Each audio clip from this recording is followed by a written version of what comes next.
Hello everyone. Today we are going to discuss job satisfaction and its theories.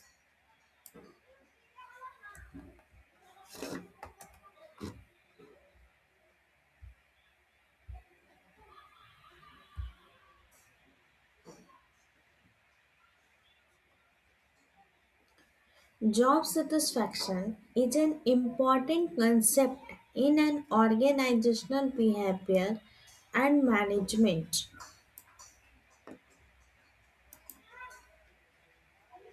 because it tells us how happy employees with their work. In this video, we will understand the meaning of job satisfaction, the factors affecting it, and the major theories of job satisfaction. So, now let's continue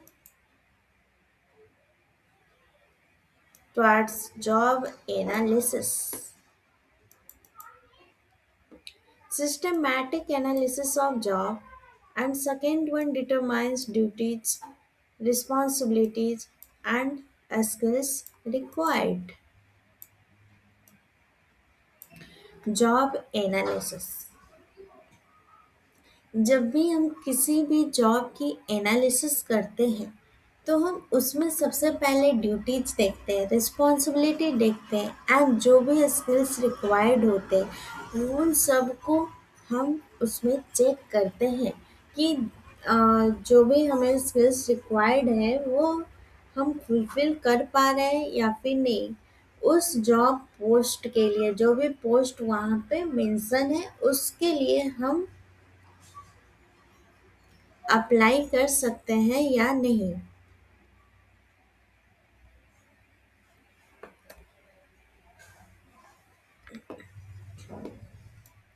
Now let's continue to the job description and specification.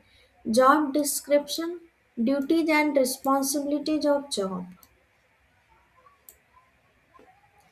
What are the responsibilities of the job? And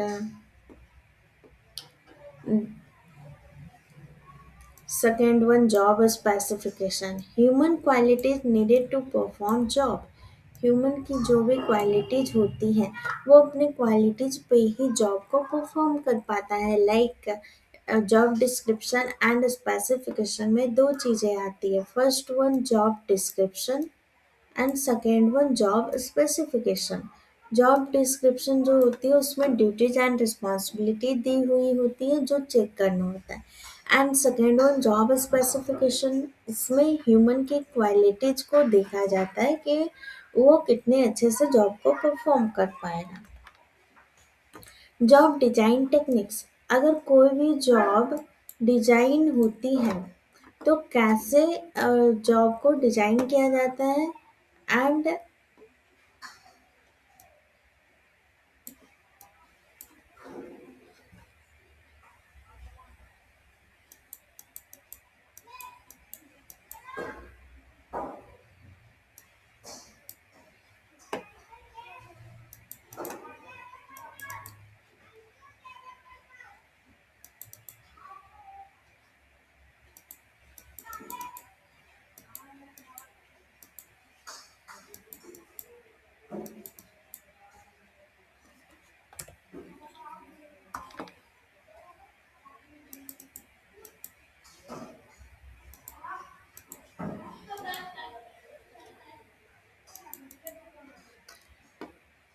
job design techniques. यहाँ पे three types of job design techniques होते हैं।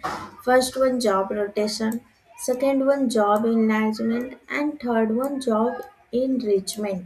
Job rotation movement between jobs, इसमें movements होती हैं। Job enlargement adding task, अगर हमें job को इनलार्ज करना होता है ना तो हम उसमें टास्क को ऐड किया जाता है। And job enrichment autonomy and responsibility. Job enrichment में ऑटोनॉमी एंड इनरिचमेंट होती है। ऑटोनॉमी एक तरह से हो गया शासन कैसे शासन किया जाता है। डिफरेंट टाइप्स ऑफ ऑटोनॉमी होती है, मतलब डिफरेंट टाइप्स ऑफ शासन जो हम लोग कहते हैं, रूल्स एंड रेगुलेशंस, वो होते हैं।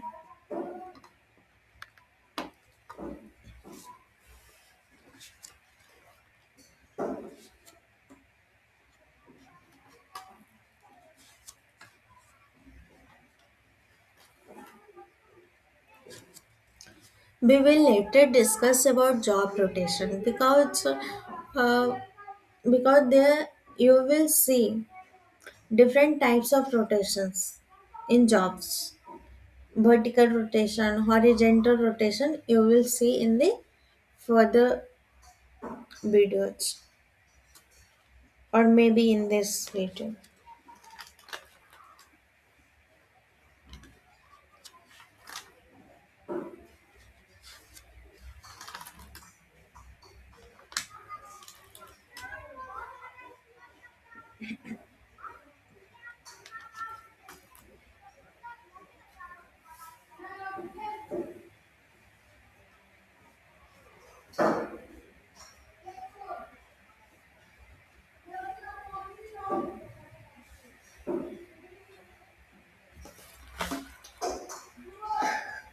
Let's see.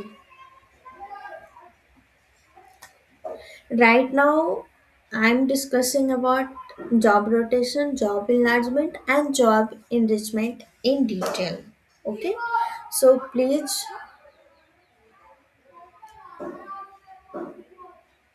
carefully listen because it's an important thing. So first one, job rotation. You know, job rotation ये दो तरीके की होती है, एक वर्टिकल होता है एंड एक हॉरिजेंटल रोटेशन होती है। वर्टिकल रोटेशन में क्या होता है ना कि नीचे हमारे सीनियर होते हैं, फिर उससे ऊपर मोर उससे ज़्यादा जो होते हैं, मतलब उसके भी सीनियर होते हैं ऊपर में। तो ये हमारे वर्टिकल रोटेशन होती है। और हॉरिजेंटल रोटेशन क्या हुआ ना कि within that group employee transfer होती है, उसी ग्रुप में एम्प्लॉय ट्रांसफर होती है। Horizontal transfer of an employee from one job to another within a working group, उसी वर्किंग ग्रुप में वहाँ पे ट्रांसफर होती है एम्प्लॉय, उसी को हम लोग जॉब रोटेशन कहते हैं। और ये हमारा हॉरिजेंटल रोटेशन था। और फर्स्ट वन वर्टिकल रोटेशन की सीनियर है, उससे ऊपर भी सीनियर होते हैं, तो वो हमारे वर्टिकल रोटेशन होगा। And second one job enlargement. It means adding more task and duties to a job. इसमें ज़्यादा से ज़्यादा टास्क और ड्यूटीज जो है क्वांटिटेटिवली ऐड किए जाते हैं। तो ये हमारे जॉब enlargement में आ गए। And third one job enrichment. It was given by Her's work. Two factor theory और motivation में भी job enrichment के लिए कहा गया था qualitative wise. Designing job to provide more autonomy in planning, decision making and controlling. Autonomy it means freedom. किसी भी जॉब को डिजाइन करने में फुल फ्रीडम दिया जाता है, या फिर डिसीजन मेकिंग में, ये सब चीज़ों में काफ़ी ज़्यादा फ्रीडम दी जाती है।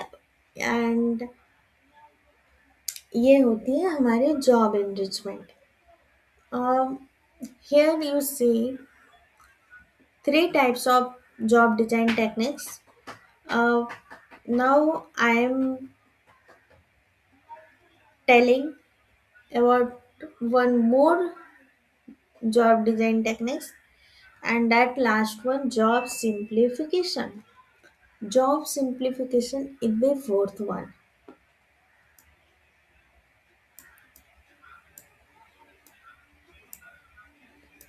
job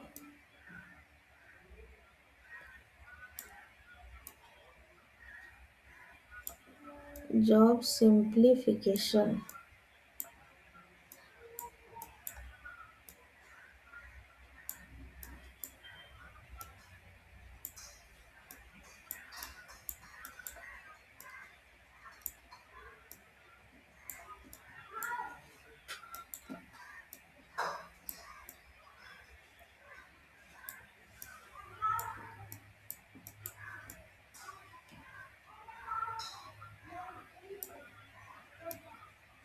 This one is the fourth one.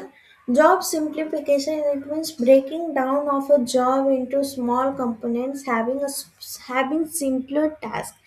Like जैसे बिग जॉब है तो उसे हम लोग स्मॉल पार्ट्स में क्या करते हैं, स्मॉल जॉब्स में डिवाइड कर देते हैं और smaller job assign the jobs individually, इसी को हम लोग जॉब सिंप्लीफिकेशन कहते हैं। तो ये भी हमारे जॉब डिजाइन टेक्निक्स में ही आते हैं। तो ये four types of job design techniques होती है। I hope you all understood. Let's continue to the next part. HR practices. It's included placement, training, performance appraisal. Placement right person for right job. Placement किस लिए की जाती है, ताकि right person right job right person को मिल पाए, इसके लिए प्लेसमेंट होती है। ट्रेनिंग हो गया स्किल डेवलपमेंट, स्किल को अगर डेवलप करना है तो उसके लिए ट्रेनिंग की जाती है। परफॉर्मेंस अप्राइजल हो गया इवेल्युएशन ऑफ एम्प्लॉयज, एम्प्लॉयज कैसा प्रोग्रेस कर रहे हैं, तो उसके लिए आती है इवेल्युएशन। और जिस तरीके से वो एम्प्लॉयज अपने आप को परफॉर्म करते हैं, तो उससे जो बेस्ट रिजल्ट आती है, जो एम्प्लॉय बेस्ट होते हैं या फिर जो अच्छा परफॉर्म करते हैं, उन्हें अप्रेजल भी किया जाता है।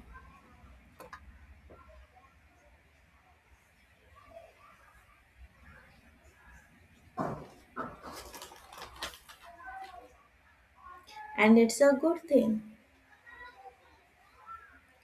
उससे मोटिवेशन बनी रहती है और एम्प्लॉय को भी अच्छा लगता है। Now come to the last part, conclusion. These concepts help understand human behavior at work, and second one important for improving organizational effectiveness।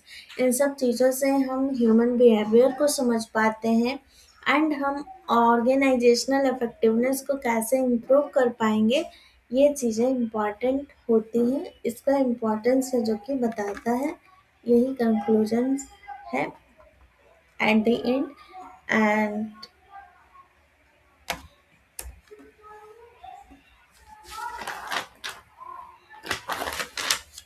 from ending my part, I want to discuss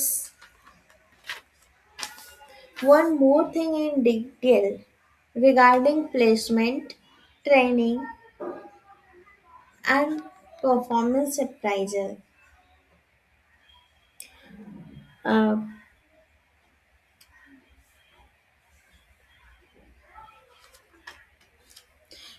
placement, what do you mean by placement? Placement means होती है placed in an organisation. किसी भी organisation में placed हो जाने को ही placement कहा जाता है।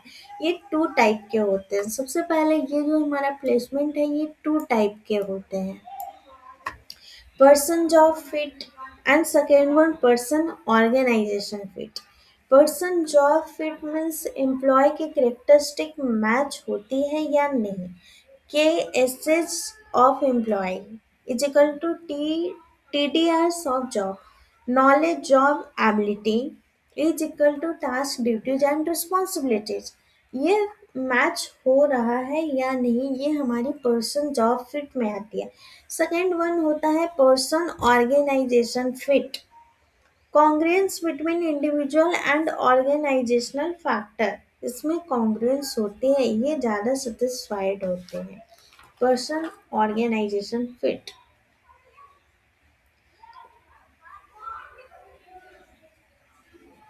अब let's discuss about some selection devices like ability testing, situation judgment test, assessment center, development center, psychometric testing, peer assessment। इसमें बहुत सारे सिलेक्शन डिवाइसेस होती हैं। एबिलिटी टेस्टिंग जो कि एबिलिटी को टेस्ट करते हैं। सिचुएशन जजमेंट टेस्ट भी होती है, situation present then what will you do. And third one assessment centre होती है। डेवलपमेंट सेंटर जिसमें ट्रेनिंग रिक्वायर्ड होती है तो ट्रेनिंग दी जाती है एम्प्लॉय को फिट करने के लिए। साइकोमेट्रिक टेस्टिंग भी होती है। पीर असेसमेंट प्रीवियस पीर वर्क रिलेशन भी देखा जाता है। ये सारे सिलेक्शन डिवाइसेस होते हैं। एंड देन ट्रेनिंग दी जाती है अप टू डेट करने के लिए, एम्प्लॉय को अप टू डेट रखने के लिए। इसमें ट्रेनिंग मेथड्स होते हैं। ऑन साइट ट्रेनिंग दी जाती है और ऑफ साइट ट्रेनिंग दी जाती है। On site training on the job training दी जाती है अंडर सीनियर मैनेजर। और off site training it means lecture हो गया, कॉन्फ्रेंसेस हो गई, program instruction, orientation, computer aided instruction, ये सब ऑफ साइट ट्रेनिंग होती है। फिर performance appraisal, appraisal it means reward भी दिया जाता है। Process of analyzing an employees worth and contribution to the job, ये सब परफॉर्मेंस अप्राइजल में आते हैं। इसमें मेथड होती है management by objectives, 360 degree feedback,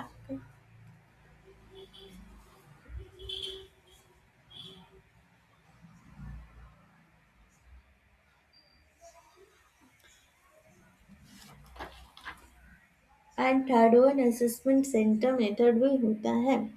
and fourth one behaviourally anchored rating scale, and fifth and last one psychological appraisal. मतलब बहुत सारे डिफरेंट टाइप्स ऑफ अप्राइजल होते हैं जो कि एम्प्लॉयज को दिए जाते हैं time to time.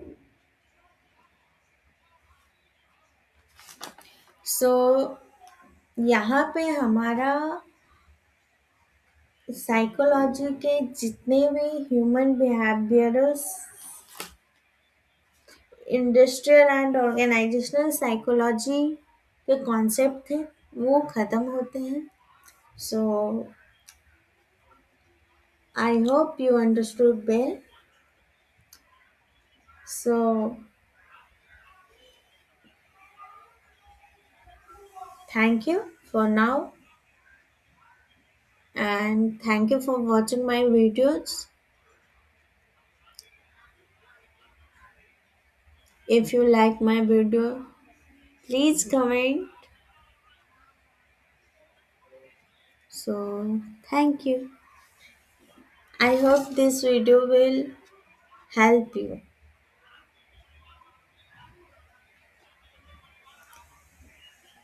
in your revision, i- during exams.